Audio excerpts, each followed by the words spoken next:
తెలుగు రాజ్యం స్వాగతం. నేను సత్యనారాయణ.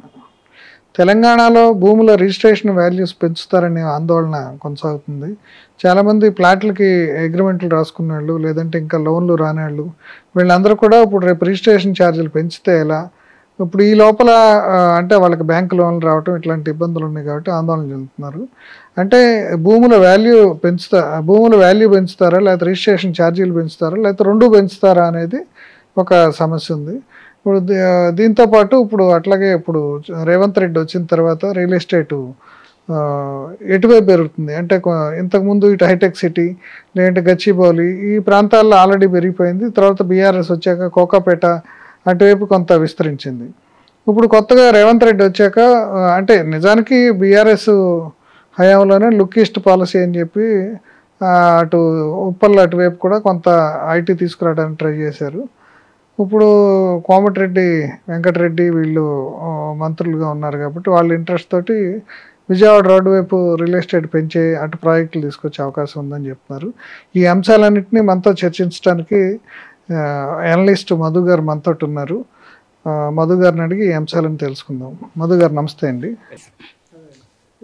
ఇప్పుడు ఇప్పుడు నేను చెప్పినట్టు ఇప్పుడు మార్కెట్ వాల్యూ పెంచుతారా, అయితే రిజిస్ట్రేషన్ ఛార్జెస్ పెంచుతారా, పెంచితే ఎప్పటి నుంచి పెంచుతారు, ఎప్పటి నుంచి పెంచే అవకాశం ఉందండి? అందరికీ నమస్కారం అండి. ముందుగా తెలుగు రాజ్యం ఛానల్ వీక్షకులు కూడా నమస్కారం తెలియజేస్తున్నాను.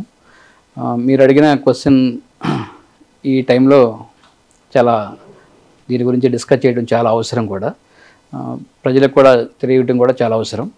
దీనికి ముందు మనం చూస్తే 2021, 22 ఈ ప్రాంతంలో కూడా BRS government 2 times registration charges, land prices కూడా పెంచింది, మనకు తెలిసిన విషయం. మరలా ఇప్పుడు రేవంత్ రెడ్డి గారి గవర్నమెంట్ వచ్చిన తర్వాత రేపు ఆగస్టు 1st తారీఖు నుంచి రిజిస్ట్రేషన్ ఛార్జెస్ ప్లస్ భూముల మార్కెట్ వాల్యూస్ కూడా పెంచుతామని చెప్పి ఆల్రెడీ డిసైడ్ చేసి అనౌన్స్ చేశారు. అంటే పెంచడం అనేది పక్కాగా కనిపిస్తుంది. 100% పెంచడానికి వాళ్ళ గవర్నమెంట్ సిద్ధపడింది అనేది మనకి అర్థమవుతుంది. కానీ నా అభిప్రాయం ఏంటంటే ఇప్పుడు గవర్నమెంటు వాళ్ళ బడ్జెట్ని రీచ్ అవ్వడం కోసం సబ్సిడీ కార్యక్రమాలు అంటే ఇప్పుడు చాలా పథకాలు, చాలా ఫైనాన్షియల్ బర్డెన్ చాలా వీటన్నిటిని మీట్ అవ్వడం కోసం ఈ 6 గ్యారంటీస్ సంబంధించిన పథకాలను అమలు చేయడానికి కానీ వీటికి ఫైనాన్షియల్గా సోర్స్ను సమకూర్చుకోవడానికి దానిలో భాగంగానే మెయిన్గా ఈ రిజిస్ట్రేషన్ ఛార్జెస్, మార్కెట్ భూమి ధరలు కూడా పెంచడం అనేది జరుగుతుందనేది నా అబ్జర్వేషన్. అంటే ఎప్పటి నుంచి పెంచే అవకాశం ఉందండి? ఇది ఆగస్టు 1st తారీఖు నుంచి కూడా పెంచుతామని చెప్పి అనౌన్స్ చేశారు సార్. దానికి సంబంధించి ఇప్పటికే SRO, MRO, RDO అట్లాగే జాయింట్ కలెక్టర్ వీళ్ళ లెవెల్లో కమిటీలు వేసి కసరత్తు చేస్తున్నారు. అంటే ఎక్కడ ఎంత పెంచాలి అనే దాని మీద కసరత్తు చేసి రేపు ఆగస్టు 1st తారీఖు నుంచి పెంచిన రేట్లను ఇంప్లిమెంట్ చేయడానికి ముందుకెళ్ళిపోతుంది గవర్నమెంట్. అంటే అప్పుడు ఈ రిజిస్ట్రేషన్ ఛార్జీ ప్రస్తుతం ఎంత ఉంది, ఎంత పెంచే అవకాశం ఉందండి?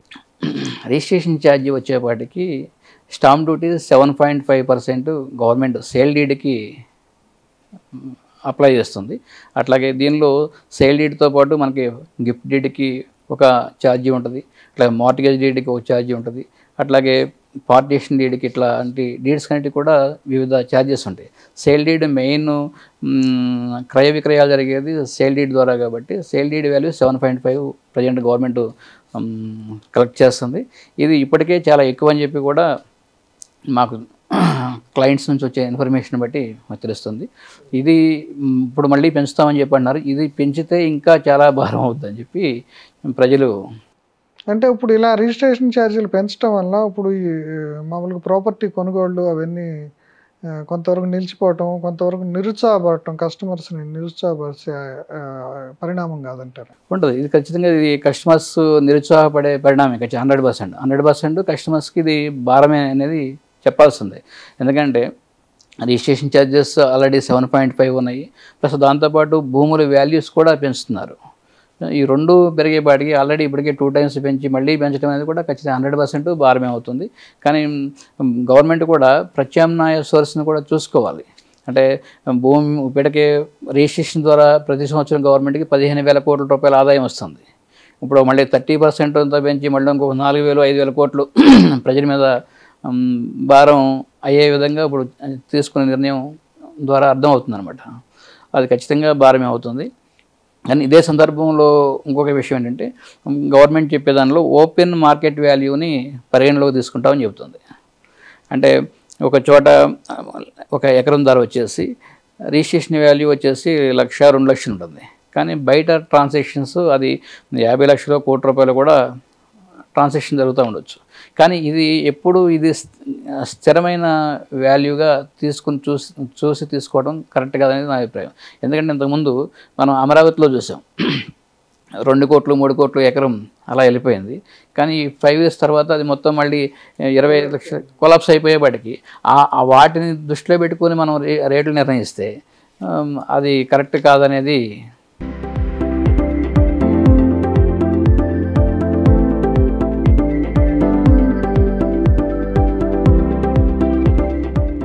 అంటే మార్కెట్ అనేది అదే గవర్నమెంట్ అనేది కొంత సైంటిఫిక్గా వాల్యూస్ నిర్ణయించాలి తప్ప మార్కెట్లో అంటే రియల్ ఎస్టేట్ బబుల్ క్రియేట్ చేస్తారు.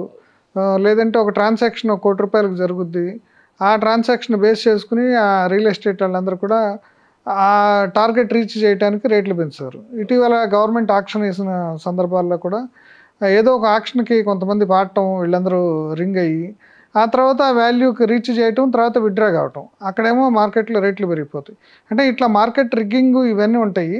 ఇప్పుడు అందుకని ఈ మార్కెట్ ఇటువంటి పరిస్థితుల్లో ఈ మార్కెట్ వాల్యూ ఏదైతే ఓపెన్ మార్కెట్ వాల్యూ ప్రాతిపదికగా గవర్నమెంట్ తీసుకుంటే అది మార్కెట్లో ఒక క్రైసిస్ని క్రియేట్ చేయదంటారు. ఖచ్చితంగా అండి. ఓపెన్ మార్కెట్ వాల్యూనే ఒక ప్రామాణికంగా అనేది తీసుకోకూడదు. అక్కడ అభిప్రాయాలు తెలుసుకోవాలి. అంటే డెవలప్మెంట్ కానీ పారామీటర్స్ కొన్ని తీసుకోవాలి. అక్కడ ఉన్న ఇండస్ట్రీ కానీ, అక్కడ ఉన్న పాపులేషన్ యొక్క అవసరాలు కానీ ఇవన్నిటిని దృష్టిలో పెట్టుకుని ఒక ప్రామాణికంగా తీసుకోవాలి. కానీ ఏదో బయట రియల్ ఎస్టేట్ మార్కెట్ 1 కోటి రూపాయలు ఎకరం పలుకుతుంది, లేకపోతే 100 కోట్లు కోకోపేటలో రేటు చూసాము, వీటిని దృష్టిలో పెట్టుకుని మాత్రం నిర్ణయం చేయడం కరెక్ట్ కాదనేది. ఈ భూముల విలువ పెంచడం వల్ల ఇప్పుడు ఈ RRRకి భూసేకరణ చేయటం కానీ, లేకపోతే ఇప్పుడు ఇండస్ట్రీస్కి గవర్నమెంటే భూసేకరణ చేయాలన్నా సరే అప్పుడు గవర్నమెంట్ మీద కూడా బర్డెన్ ఎక్కువ పడే అవకాశం ఉంటుంది. కానీ ఇప్పుడు గవర్నమెంట్ 11,500 ఎకరాల వరకు కూడా RRR కోసం తీసుకోవాలి. తీసుకున్నప్పుడు ఇప్పుడు భూమి వాల్యూ పెంచుతుంది రేపు August 1 నుంచి.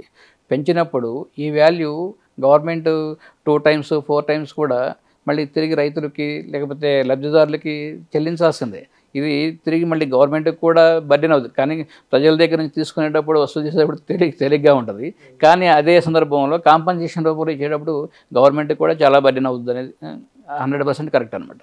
అదండి. ఇప్పుడు ఇటీవల కాలంలో అంటే గత సీఎం కేసీఆర్ తరచుగా చెప్తూ ఉండేవాళ్ళు, 1,00,000 ల్యాండ్ వాల్యూ 50 లక్షలు అయింది అంటే వాళ్ళు మేము సాధించిన అభివృద్ధి ఇది అనేది చెప్పుకోవటం. అంటే రియల్ ఎస్టేట్ వాల్యూస్ భూముల విలువలు పెరగటం అనేది ప్రభుత్వం సాధించిన ఘనతగా చెప్పుకోవటం అనేది ఒక ఈ మధ్యకాలంలో ఒక ట్రెండ్ కింద మారింది. ఇప్పుడు అందుకని ఇప్పుడు ప్రతి గవర్నమెంట్ వచ్చినప్పుడల్లా ఈ రియల్ ఎస్టేట్ వాల్యూస్ పెంచిన ద్వారా అదొక ట్రెండ్ కింద తయారైంది. ఆ ట్రెండ్ మీద మీ కామెంట్ ఏంటండి? అంటే గవర్నమెంట్ పెంచితే పెరుగుతుంది అనేది ఒకటే కాదు, కానీ గవర్నమెంట్ పాలసీస్ కొన్ని ఆ ఇంపాక్ట్ అయితే ఉంటుంది. అంటే ఆక్షన్ పెట్టి రైట్ చేయటం ఇట్లాంటి కొంత ఇంపాక్ట్ ఉంటుంది. కానీ దీనికంటే కూడా ఒక కన్సిస్టెన్సీగా డెవలప్మెంట్ జరుగుతున్న ఏరియాలు, ఉదాహరణకి గచ్చిబౌలి కానీ లేకపోతే ఇటు జూబ్లీహిల్స్ ఏరియా ఉందండి. ఈ ఏరియాలో చూస్తే మనకి గజం వచ్చేసి 1,50,000 2 లక్షలు. ఇది ఏంటంటే ఒక కాన్స్టెంట్గా మళ్ళీ తెల్లారిపాటికి 1,00,000 ఉన్నది 4 లక్షలు 3 లక్షలు ఇట్లా అవ్వడం కాకుండా కాన్స్టెంట్గా ఎక్కడైతే ఒక గ్రాడ్యువల్ గ్రోత్ ఉంటుందో అది కరెక్ట్ అవుతుంది. కానీ ఏదో ఆక్షన్స్ పెట్టడం ద్వారా లేకపోతే ఒక ఉద్దేశపూర్వకంగా ఆ ఏరియాని అక్కడ రియల్ ఎస్టేట్ భూమిని సృష్టించడానికి పెంచే రేట్ల వల్ల అది కరెక్ట్ కాదనేది నా అభిప్రాయం అనమాట. అట్లా చేయడం కరెక్ట్ కాదు. ఇంకా ఇప్పుడు ప్రతి గవర్నమెంట్ మారినప్పుడల్లా రియల్ ఎస్టేట్ మార్కెట్లో కుదుపులు రావటం. అంటే హైటెక్ సిటీ చంద్రబాబు నాయుడు అప్పుడు ఏదో హైటెక్ సిటీ కట్టిన తర్వాత హైటెక్ సిటీ గచ్చిబౌలి ఈ ప్రాంతాల్లో డెవలప్మెంట్ వచ్చింది, అక్కడ వాల్యూస్ బాగా పెరిగినాయి. ఆ తర్వాత ఈ మధ్యకాలంలో బీఆర్ఎస్ వచ్చిన తర్వాత ఇప్పుడు కోకాపేట వైపు మొత్తం డెవలప్మెంట్ అంతా అటు తీసుకెళ్లారు. కొంతవరకు అది ఇటు కూడా ఇది మన లుకిస్ట్ పాలసీ అని చెప్పేసి ఉప్పల్ వరకు తీసుకెళ్లారు. ఇప్పుడు రేవంత్ రెడ్డి వచ్చిన తర్వాత మళ్ళా మారుతుంది అంటున్నారు, దిశ మారుతుంది, రియల్ ఎస్టేట్ దిశ మారుతుంది అంటున్నారు. ఇప్పుడు రేవంత్ రెడ్డి ప్రభుత్వం వచ్చాక ఇప్పుడు ఏ రకమైన రియల్ ఎస్టేట్ మార్కెట్లో మార్పులు జరిగే అవకాశం ఉంది, ఇంకా ఏ దిశగా ఇప్పుడు డెవలప్మెంట్ జరిగే అవకాశం ఉంది? ఓకే, ఆల్రెడీ మనకి హైదరాబాద్ వెస్ట్, హైదరాబాద్ సౌత్ పార్ట్లు బాగా డెవలప్ అయినది అందరికీ తెలిసిందే. కానీ నెక్స్ట్ ఏంటంటే Hyderabad east, Hyderabad west, Hyderabad north వైపు డెవలప్మెంట్ ఇంకా గ్రో కావాలి, ఆ ఏరియా కూడా డెవలప్ అవ్వాలని అందరం మనం కోరుకుంటాం. కానీ అంటే దీనికి గవర్నమెంట్ కూడా ప్రత్యేకంగా కృషి అనేది జరగాలి గవర్నమెంట్ సైడ్ నుంచి. అంటే అక్కడ SEZకు సంబంధించి గవర్నమెంట్ ల్యాండ్స్ ఏమని చూసి వాటిని పరిశ్రమలకి, ఇండస్ట్రీస్ కేటాయించటం, లేకపోతే అక్కడ వచ్చే ప్రాజెక్ట్స్ని ఆ వైపుకే మళ్లించటం, ఇట్లాంటి కొంత పుషింగ్ చేస్తే కొత్త కంపెనీస్ని, ఇండస్ట్రీస్ని ఆ వైపుకి మళ్ళిస్తే ఖచ్చితంగా ఆ ఏరియా కూడా డెవలప్ అవుద్ది. అంటే డెవలప్మెంట్కి అంటే హైదరాబాదు అన్ని వైపులా డెవలప్ అవుతుంది, కానీ ఒక వెస్ట్ సౌత్ పార్ట్లోనే ఎక్కువగా ఉంటుంది ఆ పర్సంటేజ్. ఈస్ట్ నార్త్ వచ్చేపాటికి కొంచెం తక్కువగా ఉంటుంది. కానీ డెవలప్ కాకుండా హైదరాబాద్ చుట్టూ ఎక్కడ అనేది లేదు. ఈరోజు రీజనల్ రింగ్ రోడ్ వస్తుందండి, అది హైదరాబాద్ మొత్తానికి కూడా 350 కిలోమీటర్స్ రేడియస్లో కూడా డెవలప్మెంట్ మీద ఇంపాక్ట్ ఉంటుంది, ఆ ప్రాజెక్టు ఇంపాక్ట్. అట్లా కొన్ని ప్రాజెక్ట్స్ని ఈస్ట్ వైపుకి, అట్లాగే నార్త్ వైపుకి, ఈ సైడ్కి మూవ్ చేస్తూ ఉంటే ఆ ఏరియాలో కూడా గ్రోత్ అనేది ఊపందుకుంటుంది. దాన్ని బేస్ చేసుకుని ఇంకా ఊపందుకుంటుంది. దాంతో అప్పుడేమవుతుందంటే హైదరాబాద్ నలువైపులా కూడా డెవలప్మెంట్ ఉంటుంది. ఒకవైపే ప్రెజర్ పడకుండా, ఒకవైపే ట్రాఫిక్, ఒకవైపే ట్రాన్స్పోర్టేషన్, ఇట్లాంటి ఇబ్బందులు లేకుండా అంటే నలువైపులా కూడా హైదరాబాదు విస్తరించడానికి బాగుంటుంది. అంటే ఇప్పుడు IT కంపెనీస్ ఇప్పుడు శంషాబాద్ ఎయిర్పోర్ట్ వైపే రావడానికి సిద్ధపడుతున్నాయి, కానీ ఇటు మీరు చెప్పినట్టు అటు లుకిస్ట్ పాలసీ అంటే ఆ పోచారంలో ఇన్ఫోసిస్ క్యాంపస్ వచ్చింది, కానీ కొత్తగా కంపెనీస్ ఏమి అటు రావడానికి ఇష్టపడలేదు అంటున్నారు. ఎందుకని అంటారు? అవునండి, దానికి గవర్నమెంట్ సైడ్ నుంచి కూడా కొన్ని ఫెసిలిటీస్ కల్పించాలండి. ఇప్పుడు ఇటువైపు అంటే ఆల్రెడీ ఇంటర్నేషనల్ ఎయిర్పోర్ట్ ఉంది సౌత్ పార్ట్ వైపు, అట్లాగే అవుటర్ రింగ్ రోడ్ కనెక్టివిటీ అన్ని వైపు కూడా ఈ వైపు ఎయిర్పోర్ట్ నుంచి బాగా అందుబాటులో ఉంది. తర్వాత IT కారిడార్, దీన్ని బేస్ చేసుకుని డెవలప్మెంట్ అంతా కూడా జరిగిందండి. అట్లాగే ఈస్ట్ వైపు కూడా ఒక ముఖ్యమైన ప్రాజెక్ట్స్, అంటే పోచారంలో ఇన్ఫోసిస్ ప్రాజెక్ట్ తర్వాత అక్కడ కొత్తగా వెళ్ళిన ప్రాజెక్ట్స్ లేవు. ఆ మూమెంట్లో ఇంకా కొన్ని ప్రాజెక్ట్స్ ఆ వైపుకి తరలించినట్టయితే బ్రహ్మాండంగా ఆ ఏరియా కూడా డెవలప్ అయ్యేది. కానీ తర్వాత అక్కడికి కొత్త కంపెనీస్ని అటు పంపించడం అనేది కనిపించలేదు అనమాట. అట్లా అక్కడ ఆ గవర్నమెంట్ యొక్క ఇంట్రెస్ట్, అదే సందర్భంలో ఇన్వెస్టర్స్ యొక్క ఇంట్రెస్ట్ కూడా ఇక్కడ మనం చూస్తున్నాం. మైక్రోసాఫ్ట్ లేకపోతే అమెజాన్ ఇట్లాంటి కంపెనీస్ ఏంటంటే మాకు ఎయిర్పోర్ట్ దగ్గరలో ఉండాలి, ఎయిర్పోర్ట్ కనెక్టివిటీ ఉండాలి, వీటిని బేస్ చేసుకుని వాళ్ళు లొకేషన్ సెలెక్ట్ చేసుకోవటం, ఇది కూడా కొంత ఉన్నది. ఇప్పుడు గవర్నమెంట్ వచ్చిన తర్వాత, రేవంత్ రెడ్డి గారి గవర్నమెంట్ వచ్చిన తర్వాత మేము ఈస్ట్ వైపు డెవలప్ చేస్తాము. ఈస్ట్ వైపు 30,000 ఎకరాల పైన గవర్నమెంట్ ల్యాండ్ ఉంది. వీటిల్లో ఇండస్ట్రీస్ని తీసుకొచ్చి ఎంప్లాయ్మెంట్ జనరేట్ చేసి ఆ ఏరియాను కూడా మరో గచ్చిబౌలిగాను లేకపోతే మరో కోకోపేటగాను మేము డెవలప్ చేస్తాం అనేది వాళ్ళు ప్రయత్నాలు చేస్తున్నారు అనేది వాళ్ళ స్టేట్మెంట్స్ని బట్టి మనం. ఇప్పుడు రేవంత్ రెడ్డి వచ్చాక ఫార్మాసిటీ, ఆ సెజ్కు సంబంధించి పోలపల్లి సెజ్ అనుకుంటాను, ముచ్చేర్ల ఫార్మాసిటీకి సంబంధించి పెద్ద హైప్ క్రియేట్ అయింది అంతకుముందు గవర్నమెంట్లో. ఇప్పుడు వీళ్ళు వచ్చాక మళ్ళీ దాన్ని క్యాన్సిల్ చేశారు, లేదంటే సైజ్ తగ్గించారు అనేది అన్నారు. దాంతో ఆ శ్రీశైలం రోడ్డు వైపు మళ్ళీ మందగించినట్టు కనపడుతుందండి. ఓకే, కరెక్ట్ అండి. మీరు ప్రజెంట్ సిట్యువేషన్ అయితే ఆ శ్రీశైలం హైవేలో గవర్నమెంట్ తీసుకున్న ఈ స్టెప్స్తో కొంచెం మందకొడిగానే ఉన్నది రియల్ ఎస్టేటు. కానీ అక్కడ ఒక ముఖ్యమైన పాయింట్ మనం గమనించాల్సింది ఏంటంటే, అక్కడ ప్రభుత్వం చేతిలో దాదాపు 15,000 ఎకరాల ల్యాండ్ బ్యాంక్, మొత్తం దాని విస్తీర్ణం వచ్చేసి 19,500 ఎకరాలు. అందులో 15,000 ఎకరాల వరకు ఆల్రెడీ గవర్నమెంట్ ల్యాండ్ ఎక్విజిషన్ చేసింది అనేది మనకి స్టేట్మెంట్స్ ద్వారా తెలుస్తుంది. ఇంత ల్యాండ్ బ్యాంక్ ఒకే చోట మనకి శ్రీశైలం హైవే వైపు ఉందన్నమాట. అంటే ఈరోజు కాకపోయినా రేపైనా సరే ఒక ఫార్మా కంపెనీస్ కాకపోయినా ఇతర కంపెనీస్కి ఇవ్వడానికి ఈజీగా ల్యాండ్ అలాట్ చేయడానికి అక్కడ అవకాశం ఉంది. అందుకే అట్లాగే అది ఎయిర్పోర్ట్కి కూడా కనెక్టివిటీ ఉన్న ఏరియా అనమాట. కాబట్టి ఖచ్చితంగా ఆ ఏరియా డెవలప్ అవుతుంది. ప్రజెంట్ స్లోగా ఉండవచ్చు, కానీ ఖచ్చితంగా ఆ ఏరియా బ్రహ్మాండంగా డెవలప్ అవుతుంది. ఎందుకంటే ఆల్రెడీ ల్యాండ్ రెడీగా ఉంది కంపెనీస్కి ఇవ్వడానికి. ఇప్పుడు హైదరాబాద్లో ఇంకా కొత్తగా డెవలప్మెంట్ అవుతున్న ఏరియాస్ ఇంకా ఏమున్నాయండి? కొత్తగా వచ్చేసి మనకి షాబాద్ ఉన్నది సార్. షాబాద్లో దాదాపు 3,000 ఎకరాల్లో ఇండస్ట్రీ డెవలప్ అవుతుంది. దాంతోపాటు ఫార్మాసిటీ వైపు, తర్వాత వచ్చేసి ఆదిబట్ల వైపు, ఇట్లా అన్ని వైపులు కూడా మనకి. ఇప్పుడు షాబాద్ వైపు డెవలప్మెంట్స్ ఏమున్నాయండి? షాబాద్ వైపు 2 ఇంటర్నేషనల్ ఇండస్ట్రియల్ పార్క్స్ని గవర్నమెంట్ ఆల్రెడీ అనౌన్స్ చేసి అక్కడ డెవలప్మెంట్ బ్రహ్మాండంగా జరుగుతుందండి. అక్కడ మైక్రోసాఫ్ట్, అమెజాన్, తర్వాత వెల్స్పన్ ఇట్లాంటి కంపెనీస్ అన్నీ కూడా అక్కడ ల్యాండ్ అయ్యి 2.5 years నుంచి కూడా వర్క్ చేస్తున్నాయి. ఇంకొక 4-5 yearsలో అక్కడ పెద్ద ఎత్తున ఎంప్లాయ్మెంట్ వచ్చి ఆ ఏరియా బ్రహ్మాండంగా డెవలప్ అవడానికి ఆ ఇండస్ట్రీస్ బాగా ఉపయోగపడతాయి. షాబాద్ అనేది ఒక డైమండ్గా మారిపోతుంది అక్కడ. అంటే ఇప్పుడు ఎవరైనా సరే మధ్యతరగతి వాళ్ళు ఒక అపార్ట్మెంట్స్ అంటే ఫ్లాట్స్ కొనుక్కోవాలంటే ఇప్పుడు ఏ ఏరియాలో మీరు సజెస్ట్ చేస్తారు? ఓకే, మధ్యతరగతి వాళ్ళు ఇది చేయటానికి ప్రజెంట్ బెంగళూరు హైవే, తర్వాత వచ్చేసి ముంబై హైవేని నేనైతే నాకు తెలిసిన నాలెడ్జ్ ప్రకారం నేను సజెస్ట్ చేస్తాను. ఎందుకంటే ఈ ఏరియా ఆల్రెడీ డెవలప్మెంట్ జరిగింది. తర్వాత పెద్ద పెద్ద ప్రాజెక్ట్స్కి కనెక్టివిటీ బాగా ఉన్న ఏరియా అనమాట. అంటే ఏ ఏరియా డెవలప్ అవ్వాలన్నా కూడా మెయిన్ కనెక్టివిటీ అనేది చాలా ఇంపార్టెంట్. అట్లాంటి connectivity Bengaluru highway, Mumbai highway నుంచి హైదరాబాద్కి ఉంది. బయటికి వెళ్తా కూడా మంచి కనెక్టివిటీ ఉన్న ప్రాంతం కాబట్టి ఇట్లాంటి లొకేషన్ మనం సెలెక్ట్ చేసుకుంటే మధ్యతరగతి వారికి బ్రహ్మాండంగా ఉంటుంది. అంటే ఇప్పుడు అపార్ట్మెంట్స్ గురించి మాట్లాడాం మనం. అంటే ల్యాండ్స్ కొనుక్కోవాలంటే ఎక్కడ కొనుక్కోవాలి? ఓకే, మనం ప్లాట్స్ గురించి మాట్లాడాము, PL1 ప్లాట్స్. ఇప్పుడు ఆ ల్యాండ్స్ కొన్నా కూడా ఎయిర్పోర్ట్ని బేస్ చేసుకొని, లేకపోతే SEZస్ని బేస్ చేసుకుని, ఫార్మా ఇండస్ట్రీస్ని బేస్ చేసుకుని, ఎందుకంటే అక్కడ వాటిలో నుంచి ఎంప్లాయ్మెంట్ వస్తారు. వాళ్ళందరికీ కూడా రేపొద్దున మనం ఒక లేఅవుట్ వేసినా, లేకపోతే అక్కడ అపార్ట్మెంట్ కన్స్ట్రక్షన్ చేసినా కూడా నివాసాలకి అవసరం కాబట్టి ఆ ఏరియా త్వరగా డెవలప్ అవడానికి అవకాశం ఉంటుంది. కాబట్టి ఆ ఏరియాలో కొనుక్కుంటే బాగుంటుంది. దాంతోపాటు regional ring road movement present నడుస్తుంది. రీజనల్ రింగ్ రోడ్డు సంబంధించిన ఏర్పాట్లు అనేవి చకచక జరుగుతుంది. కేంద్రంతో రాష్ట్ర గవర్నమెంట్ మాట్లాడటం, ఆటంకాలని తొలగించి అనుమతులు తెచ్చుకునే ప్రయత్నాలు జరగటం. ఆల్రెడీ ఉత్తర భాగంలో ఉన్న నార్థన్ పార్ట్కి ఆమోదం వచ్చి ఆల్రెడీ ల్యాండ్ ఎక్విజిషన్ కూడా కొంతవరకు జరగటం, అట్లాగే సౌతర్న్ పార్ట్కి ల్యాండ్ ఎక్విజిషన్ కోసం ప్రయత్నాలు ముమ్మరం చేయటం, ఇవన్నీ కూడా.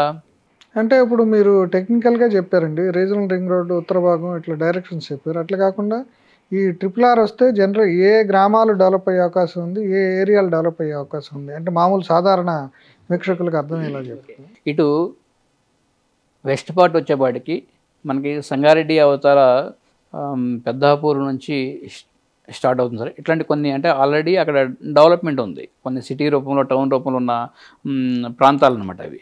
దాన్ని బేస్ చేసుకుని విస్తరించడానికి అవకాశం ఉంటుంది. అంటే ఈ రీజనల్ రింగ్ రోడ్ కనెక్టివిటీ రావడంతో ఇట్లా వచ్చేపాటికి మళ్ళీ చేవెళ్ళ ఈ సైడు, తర్వాత వచ్చి షాద్ నగర్, ఇటు వచ్చేపాటికి మనకి ఆమన్గల్, చౌటప్పల్, ఈ ప్రాంతాలని కూడా మళ్ళీ భువనగిరి, ఈ లొకేషన్ బేస్ చేసుకొని ఎక్కడ ఇన్వెస్ట్ చేసినా కూడా గ్రోత్ అనేది ఖచ్చితంగా ఉంటుందన్నమాట.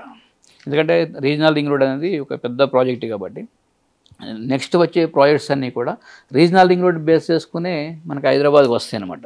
ఇప్పుడు అవుటర్ రింగ్ రోడ్డు హైదరాబాద్ యొక్క రూపురేఖలు మార్చేస్తుంది. రేపు రీజనల్ రింగ్ రోడ్డు కూడా హైదరాబాదుని మరొక కొత్త హైదరాబాద్ అటువైపు కూడా సృష్టించడానికి కావాల్సిన బేస్ రీజనల్ రింగ్ రోడ్ అవుతుందన్నమాట. అదే ఇప్పుడు అమరావతిలో ఇప్పుడు చంద్రబాబు ప్రభుత్వం రావటం, ఇప్పుడు దీంతో హైదరాబాద్లో రియల్ ఎస్టేట్ డెవలప్మెంట్ తగ్గిపోయిందని చెప్పేసి, అంటే ఇక్కడ మార్కెట్ డిమాండ్ తగ్గింది మార్కెట్లో అని చెప్పేసి చెప్తున్నారు. అంటే మార్కెట్ డిమాండ్ దానివల్లనే తగ్గటం అనేది ఒకటి కాదండి. ఆల్రెడీ ఎలక్షన్స్ మొన్నటి వరకు అసెంబ్లీ, పార్లమెంట్ ఎలక్షన్స్ జరిగినాయి. ఈ టైంలో క్యాష్ ట్రాన్సాక్షన్స్కి పెద్దగా అవకాశం ఉండదు. ఈ టైంలో ఎప్పుడు కూడా అంటే 5 years ఒకసారి ట్రాన్సాక్షన్స్ తక్కువ స్లోగా జరగటము, ఈ టైంలో కొత్త గవర్నమెంట్ వచ్చిన తర్వాత ఏ పాలసీస్ చేస్తుంది వాటిని చూసి ఇన్వెస్ట్ చేద్దాము,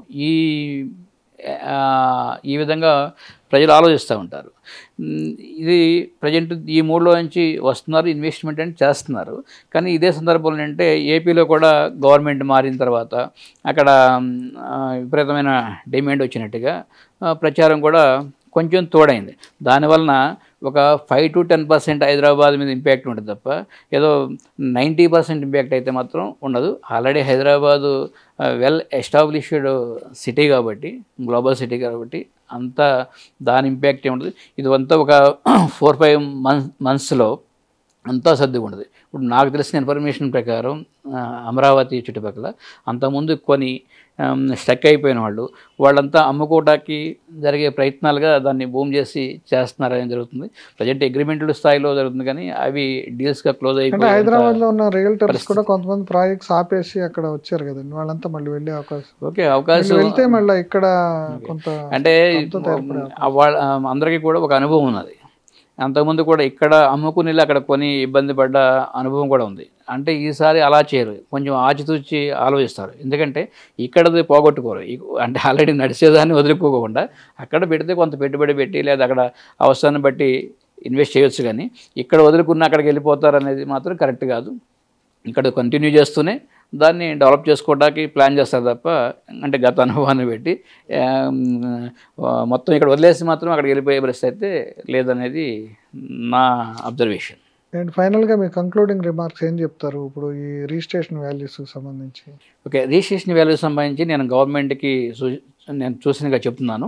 అందులో గవర్నమెంట్ ఆల్రెడీ డిసైడ్ అయిపోయింది పెంచాలని, కానీ పెంచడం ఇక్కడ 2 పాయింట్లు: రిజిస్ట్రేషన్ ఛార్జెస్ పెంచడము ప్లస్ భూముల ధర పెంచడం అనేది కాకుండా registration charges already 7.5% sale deed వాల్యూకి స్టాంప్ డ్యూటీ అప్లై చేస్తుంది. ఈ వాల్యూని 1.52%కి తీసుకొచ్చి భూముల ధరలు కొద్ది గొప్ప బాగా తక్కువ ఉన్న ఏరియాలో కొంచెం పెంచినా కూడా క్యాష్ పోర్షన్ తగ్గిపోద్ది ట్రాన్సాక్షన్లో. వైట్ పోర్షన్ వచ్చి గవర్నమెంట్కి ఆదాయం రావడానికి ఉపయోగపడుతుంది. గవర్నమెంట్ అలా ఆలోచిస్తే బాగుండదు, కానీ స్టాంప్ డ్యూటీ పెంచడం చేస్తే మాత్రం ఇప్పటికే అది చాలా ఎక్కువగా ఉంది. ఇంకా ఎక్కువై ఏంటంటే ఇప్పుడు ఆంధ్రాలో మారిన పరిస్థితులకి ఇది కూడా కొంచెం అటు అనుకూలంగా చేసినట్టు అవుతుంది తప్ప హైదరాబాద్కి అనుకూలంగా చేసినట్టు అవదనేది నా అభిప్రాయం. ఏదైనా కానీ రిజిస్ట్రేషన్ ఛార్జీల పెంపుదల అనేది కొంత హేతుబద్ధంగా ఉండాలి. 1 or 2% కంటే ఎక్కువ పెంచితే ప్రజలకి బర్డెన్ అవుతుంది. 1 or 2% పెంచడం కాదు సార్, ఆల్రెడీ ఇప్పటికే 7.5 ఉంది. 7.5 ఉన్నదాన్ని 1.5 or 2% తగ్గించాలి. ఇంకా తగ్గించాలి 7.5లో ఇంకా అంటే 6.5 లేదు సార్, 1.5 or 2% రిజిస్ట్రేషన్ ఛార్జెస్ ఉండాలి. అంటే 7.5కి బదులు 1%. అవును, ఈ భూముల ధరలు ఎట్లా పెంచుతున్నారు కదా, అది అట్లా కావాలి. రిజిస్ట్రేషన్ ఛార్జీలు బాగా తగ్గించి మార్కెట్ వాల్యూ బట్టి ఇప్పుడు ఓపెన్ మార్కెట్ ప్రకారం పెంచుతామని చెప్తుంది గవర్నమెంట్. ఓపెన్ మార్కెట్ ప్రకారం పెంచడం అంటే ఇప్పుడు గవర్నమెంట్ వాల్యూ 5 లక్షలు ఉన్నదాన్ని ₹1,00,00,000 లేదా 50 లక్షలు చేస్తే ఎంత 1-2% పెట్టినా కూడా చాలా రెవెన్యూ యాడ్ అవుతుంది అనమాట. అందుకని ఎప్పుడు కూడా రిజిస్ట్రేషన్ వాల్యూ ఎక్కువ పెంచకూడదు. ఇప్పుడు చాలా పెంచారు 7.5.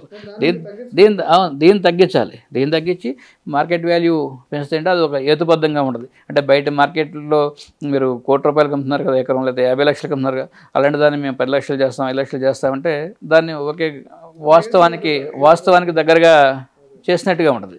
కానీ అది పెంచి ఇది కూడా పెంచితే ఇంకా రియల్ ఎస్టేట్ ఇబ్బందుల్లో పడుతుంది. అంటే కొనుక్కునే వాళ్ళకి ఎట్లా ఉంటుందంటే ల్యాండ్ కొనడానికి సాధించడమే హైదరాబాద్లో కష్టం. అంటే ఆల్రెడీ కాస్ట్లీ ల్యాండ్ అయిపోయింది, దాంతోపాటు కొని మళ్ళీ రిజిస్ట్రేషన్స్ కూడా ఇది కూడా మళ్ళీ ఇంకా ఎక్కువ బర్డెన్ అవుతుంది.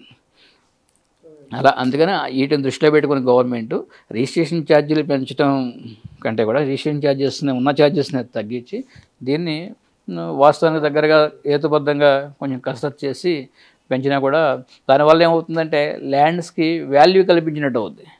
ఉదాహరణకి మీరు బ్యాంక్ లోన్కి వెళ్ళారనుకోండి, ఇప్పుడు మీకు 10,000 ఇచ్చేది 20,000 30,000 ఆ వాల్యూ ఎక్కువ ఉంటుంది కాబట్టి ఆ వాల్యూ చూసి నీకు శాంక్షన్ చేస్తారు లోన్స్. అంటే అట్లా కొంత బెనిఫిట్ ఉంటుంది, కానీ రిజిస్ట్రేషన్ వాల్యూస్ తగ్గాలి. ఓకే, అదే ఇప్పుడు మొత్తంగా రిజిస్ట్రేషన్ వాల్యూస్ పెంచే బదులు రిజిస్ట్రేషన్ వాల్యూస్ని మినిమైజ్ చేసి ఇప్పుడు మార్కెట్ వాల్యూ పెంచడం వల్ల ఇటు గవర్నమెంట్కి ఉపయోగం ఉంటుంది, అటు ప్రజలకు కూడా కొంత సదుపాయంగా ఉంటుందని చెప్పేసి ఇప్పుడు మధు గారు చెప్తున్నారు. ఈ విషయాలన్నీ మాకు చెప్పినందుకు మా స్టూడియోకి వచ్చి థ్యాంక్స్ అండి. Okay, thank you sir. Please do subscribe to Telugu Rajyam channel. Please do subscribe to Telugu Rajyam channel. Please do subscribe to Telugu Rajyam channel. Hi అండి, నేను మీ ఆర్పీని, నెల్లూరు పెద్దారెడ్డి చేపల పులుసు ఓనర్ని. మీరు తెలుగు రాజ్యం అనే ఈ యూట్యూబ్ ఛానల్ సబ్స్క్రైబ్ చేసుకుని మంచి మంచి వీడియోలతో వస్తారు. Thank you so much. Hi people, I'm Sonakshi Verma and you please watch Telugu Rajyam and please subscribe to the channel.